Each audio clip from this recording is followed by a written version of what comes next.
చూడబోతే వీడు తింగర వెదవలా ఉన్నాడు. స్టేషన్కి తీసుకెళ్ళి అన్ని నిజాలు అక్కడ రాపడతాను. సారీ మేడం, జరిగిన నిజమేంటో తెలియక అనవసరంగా మిమ్మల్ని అపార్థం చేసుకున్నాను. ఏ నేరం చేయని మిమ్మల్ని నేరస్తులాగా చూసి ఈ షాప్ మూయించాలనుకున్నాం. జరిగిన దానికి మీడియా ముఖంగా క్షమాపణలు చెప్తున్నాం. కానిస్టేబుల్స్ రండి, రా.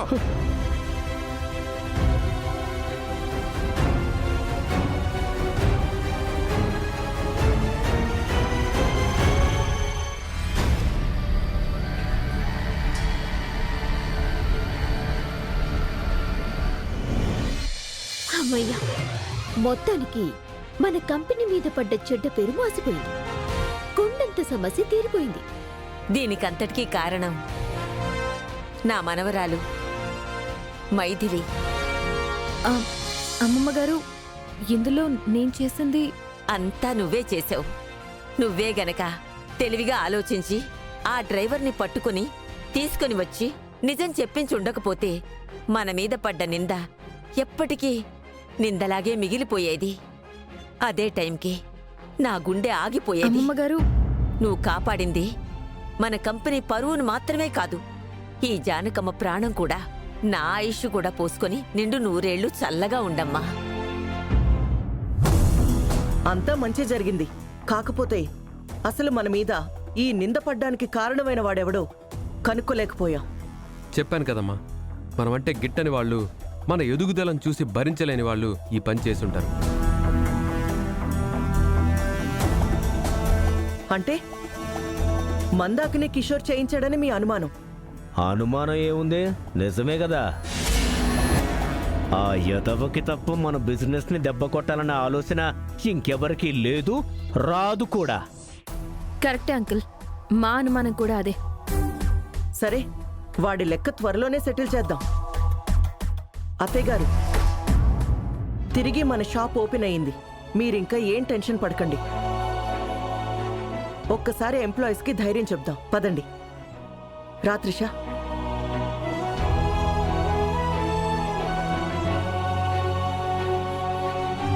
మైథిలి, మన కిషోర్ బాబు కాస్త గడ్డి పెడదామా?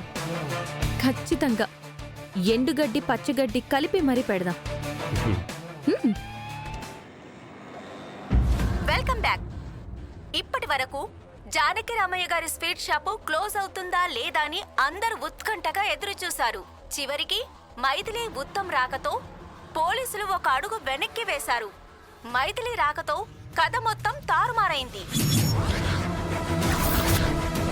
నిజానికి జానకమ్మ గారి స్వీట్ షాప్ లో ఎలాంటి ఆయిల్ కల్తీ జరగలేదని, వాళ్ళంటే గిట్టని వాళ్ళు, వాళ్ళ ఎదుగుదల చూసి అసూయ పడేవాళ్లు కుట్ర పన్నారని, తమ మీద తమ షాప్ మీద నిందలు మోపారని సాక్ష్యాలతో సహా రుజువు చేశారు. దాంతో జానకి రామయ్య గారి స్వీట్ షాప్ లో ఎలాంటి కల్తీ జరగలేదని, స్వీట్స్ తయారీలో వాళ్ళు నాణ్యమైన నూనె ఉపయోగిస్తున్నారని, కల్తీ జరిగినట్టుగా భావిస్తున్న ఆయిల్ మొత్తం వీళ్ల కంపెనీకి చెందినది కాదని సాక్ష్యాలతో సహా రుజువు చేశారు. దాంతో అటు పోలీసులు ఇటు ప్రజలు ఊపిరి పీల్చుకున్నారు.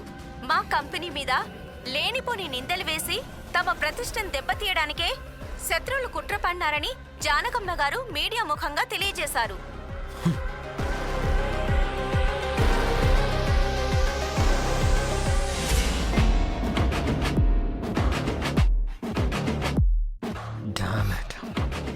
ఎంతో కష్టపడి వాళ్ళ స్వీట్ షాప్లో కల్తీ జరిగిందని ప్రూవ్ చేస్తే ఇంత సింపుల్గా ఎలా సాల్వ్ చేయగలిగారు?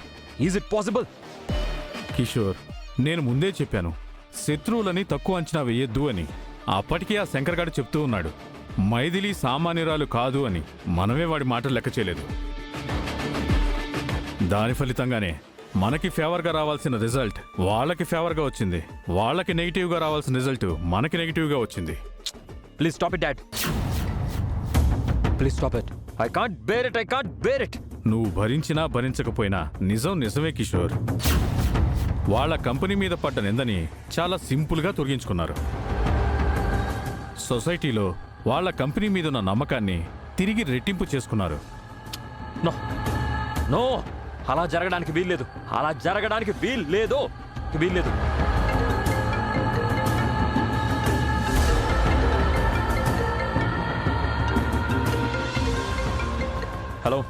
ఏంట్రా కిషోర్, టీవీలో న్యూస్ చూసి షాక్ అయ్యావా? పిచ్చి పట్టిన వాడిలాగా తల గోడకి బాదుకుంటున్నావా? What are you talking? గోడకి తల బాదుకోవాల్సింది నేను కాదు, మీరు. కరెక్టే కిషోర్, మేము గోడకి తల బాదుకోవాలని కంపెనీకి తలవంపులొచ్చేలా చేసావు. కానీ మేము ఆ నిందలన్నిటినీ తుడిచేసి తిరిగి మా కస్టమర్ల ముందు తలెత్తుకునేలాగా నిజాలన్నీ నిరూపించాం. పాపం, మేమంటే గిట్టని వాళ్ళు, మేము ఏడుస్తుంటే చూసి నవ్వాలనుకునే వాళ్ళు చాలా కష్టపడి మమ్మల్ని ప్రాబ్లంలో ఇరికించామనుకుంటున్నారు. బట్ ఆ బెదవులందరికీ నేను చెప్పేది ఒక్కటే, మమ్మల్ని ఎంత తొక్కేయాలని చూస్తే అంతకంటే రెట్టించిన ఉత్సాహంతో ముందుకు వెళ్తాం. మమ్మల్ని చావు దెబ్బ కొట్టాలని చూసిన వెధవలకి చెప్పుతో కొట్టినట్టుగా సమాధానం ఇచ్చాం. ఇంకోసారి మా జోలికొస్తే చెప్పుతో కొట్టినట్టు కాదు, డైరెక్ట్గా చెప్పులతోనే కొట్టి మరీ సమాధానం చెప్తామని మమ్మల్ని చూసి ఏడ్చే వెధవలకి చెప్పండి.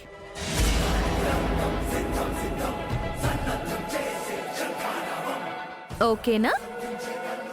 ఎనీవే, మాకొచ్చిన కష్టాన్ని చూసి చాలా జాలిపడ్డావు, ఎంతో బాధపడ్డావు. ఆ జాలి తీసి జేబులో పెట్టుకో, బాధని మాత్రం గుండెల్లో పెట్టుకో. ఎందుకంటే అతి త్వరలోనే నువ్వు బాధపడే రోజులు మొదలవుతున్నాయి. రే, ఏదో సాక్ష్యాలు తెచ్చాం నిరూపించామని ఎగిరెగిరి పడుతున్నారా? ఇప్పుడే అయిపోలేదు ఉత్తాం, ఇది జస్ట్ శాంపులే. ముందుంది ముసళ్ళ పండుగ. చా, అమెరికా నుండి వచ్చింది సామెతలు చెప్పడానికా? సామెతలు నేను చెప్తున్నాను విను. మమ్మల్ని దెబ్బతీయాలని మేం కష్టంలో కూరుకుపోతుంటే చూసి ఆనందపడే వెధవలందరికీ చెప్పు, కష్టపడకుండా ఏదీ రాదు. కష్టపడకుండా వస్తే ఎప్పటికీ ఉండదు. ఎప్పటికైనా సరే మాలా కష్టపడండి, మాలా సక్సెస్ అవ్వండి. అంతేకాని పనికి మాలిన తెలివితేటలతో మాకన్నా గొప్పవాళ్ళు అవ్వాలని మాత్రం ట్రై చేయకండి. ఎందుకంటే మమ్మల్ని మించి ముందుకు వెళ్ళడం కల మాత్రమే. రే కిషోర్, ఉంటాను మరి.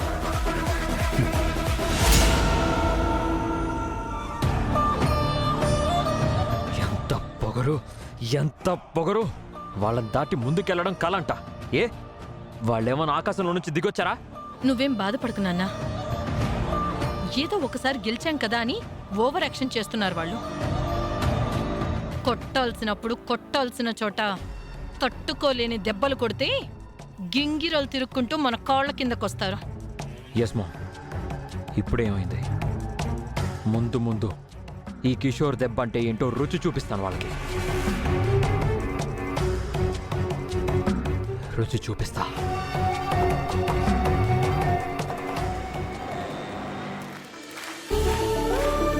ఆగండి ఆగండి, మన స్వీట్ షాపు ఎక్కడ మూత పడుతుందో, మనల్ని నమ్ముకుని బతుకుతున్న మా ఎంప్లాయీస్ అందరూ ఎక్కడ వీధిని పడతారోనని చాలా భయపడ్డాను.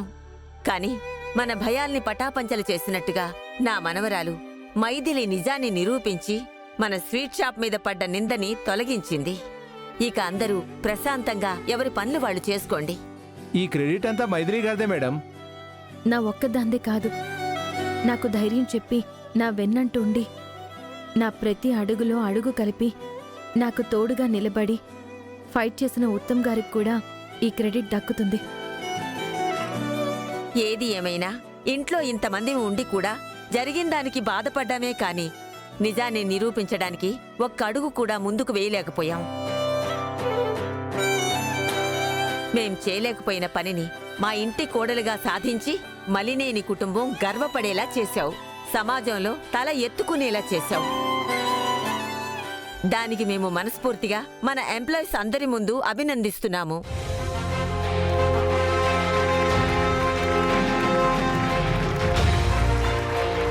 చూసారా అండి ఆ జానకమ్మ గారు మైథిలిని ఎలా పొగుడుతున్నారో? చూస్తున్నా దాన్ని ఆకాశానికి ఎత్తేస్తున్నారు. ఇంతటితో మైథిలి పొగడ్తల కార్యక్రమం సమాప్తం. అల్లుడు గారు, నేను సీరియస్ గా మాట్లాడుతుంటే మీరు దాన్ని హాస్యం చేస్తున్నారా? ఆ వంకతో అపహాస్యం చేస్తున్నారా?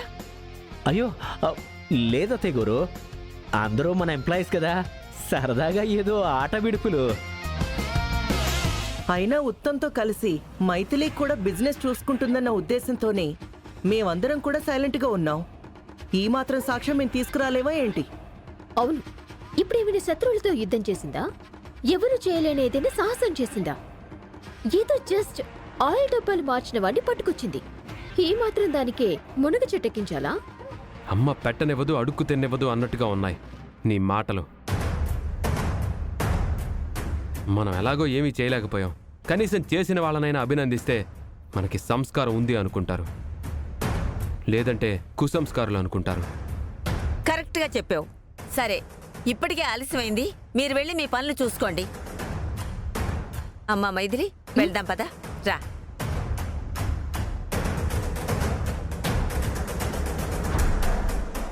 చూసారా అంటే నన్ను గడ్డిపోచలాగా తీసి పక్కన పెట్టేశారు.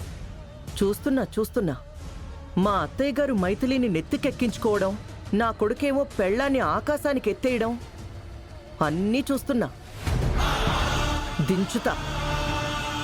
మైథిలి మీద పెరుగుతున్న ప్రేమని, అభిమానాన్ని పాతాళానికి తొక్కేస్తా. రేపటి నుంచి నా టార్గెట్ అదే ఆంటీ. ఏ నోటితో జానకమ్మ గారు పొగిడారో అదే నోటితో మైథిలిని తిట్టిన తిట్టు తిట్టకుండా చేసేదాకా నేను నిద్రపోను.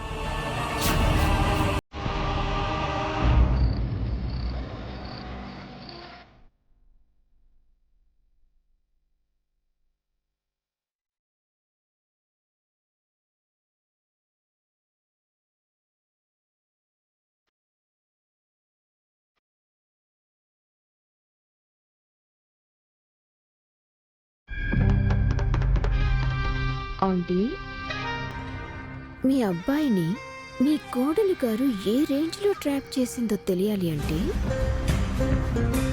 ఈ వంటలు ఎలా ఉన్నాయని అడగండి. ఎందుకలా అంటున్నావు త్రిష? ఈ వంటలు చేసింది ఎవరు? సులోచన. కానీ ఈ వంటలన్నీ మైథిలి చేసింది అని చెప్పండి. అద్భుతంగా ఉన్నాయి అని అన్నాడే అనుకోండి, అతను జెన్యూన్గా చెప్పినట్టు. మా సులోచనమ్మ చేసినంత అద్భుతంగా అయితే లేవు అన్నాడే అనుకోండి, మీ అబ్బాయి నాటకాలు ఆడటం మొదలుపెట్టినట్టు.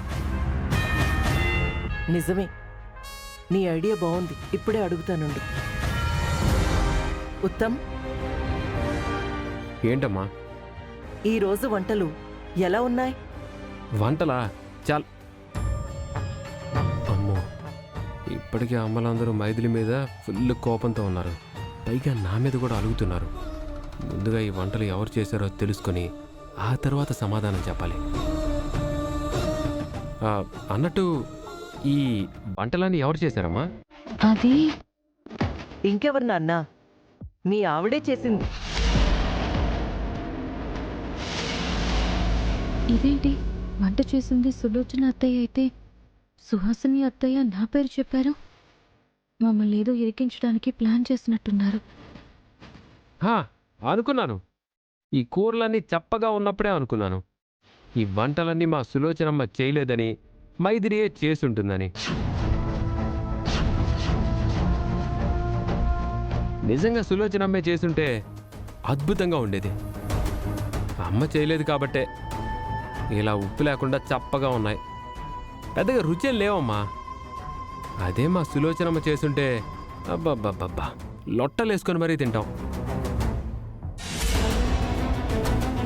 నువ్వు చెప్పిందంతా నిజమా? నిజంగా ఈ వంటలు టేస్ట్ లేవా? అస్సలు లేవమ్మా. అందుకే కదా ఎలా తినాలో అర్థం కాక ఇలా కలుపుతూ కలుపుతూ తింటూ ఉన్నాను. నిజంగానే టేస్ట్ లేవా? నిజంగా లేవమ్మా, అసలు టేస్టే లేవు. అయ్యో, ఉన్నాయని చెప్పండి. ఆ వంటలు నేను చేయలేదు. ఏమండి, నువ్వు నన్ను ఎందుకు ఆపుతున్నావు? నువ్వు ఈ వంటలు చేసావని నాకు అర్థమైందిలే. ఎంత మాత్రం పెళ్ళాం వంట చేస్తే వంట బాగుంటేనే బాగుంది అని అంటాను. బాగలేకపోతే బాగలేదనే అంటాను. ఇదిగో నువ్వు నా మాట విని రేపటి నుంచి వంటలు ఎలా చేయాలో మా సులోచనమ్మని చూసి నేర్చుకో.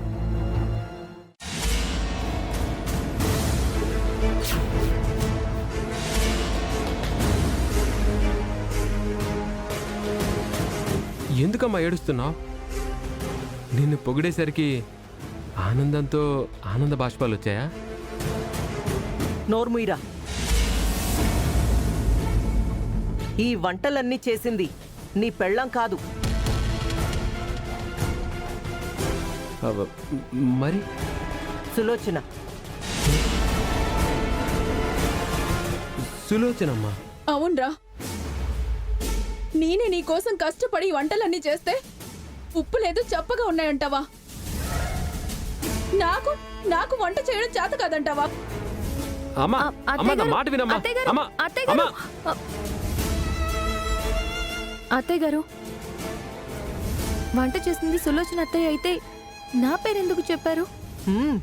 వీడు మనసులో ఏమనుకుంటున్నాడో తెలుసుకోవడానికే అలా చెప్పాను. విన్నారుగా, వీడి మనసులో ఏముందో మొత్తం బయటపడింది.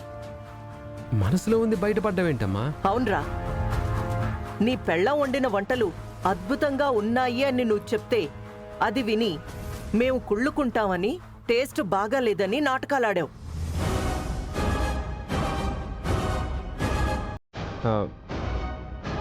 అంటే అమ్మా అది చాలరా, నీ నాటకాలన్నీ నీ కట్టుకున్న దాని దగ్గర చూపించు, కన్నవాళ్ల దగ్గర కాదు. అమ్మా అమ్మా, దిశ, పద.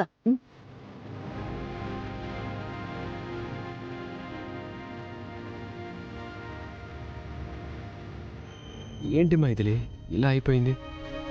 నేనప్పటికీ ఆపుతూనే ఉన్నాను, వంటలు నేను చేయలేదు అని. మీరు విన్నారా? మీ అమ్మని సంతోషపెట్టడం కోసం ఈ వంటలన్నీ రుచులు లేవు అని చెప్పాలనుకున్నారు. ఫైనల్గా మీ అమ్మ వాళ్ళ ముందు మీరే బ్లేమ్ అయిపోయారు.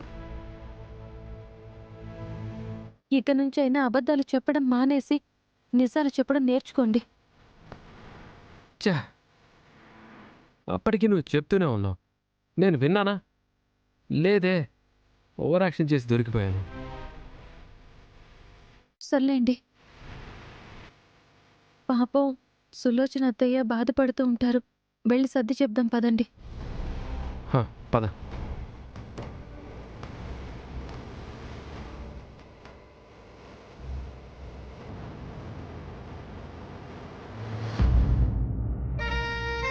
అమ్మయ్యా, ఆ సులోచనని ఓదార్చడానికి వెళ్ళారు. ఈ లోపు నేను వెళ్ళి గదిలో ఉన్న నగలి నొక్కేయాలి.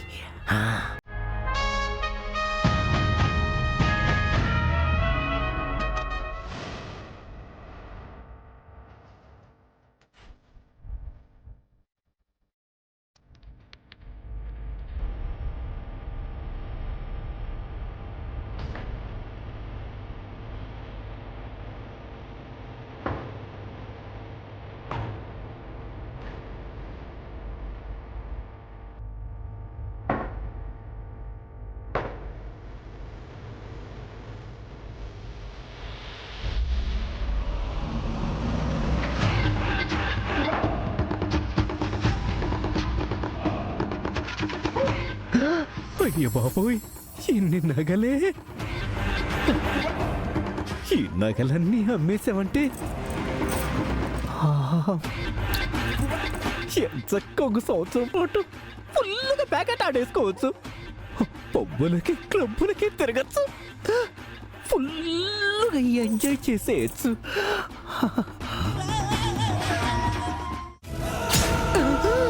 గౌరీ, నువ్వా? ఏంటి బాబు ఇది? మీ ఇంట్లో మీరు దొంగతనం చేస్తున్నారా? నమ్మలేకపోతున్నాను బాబు.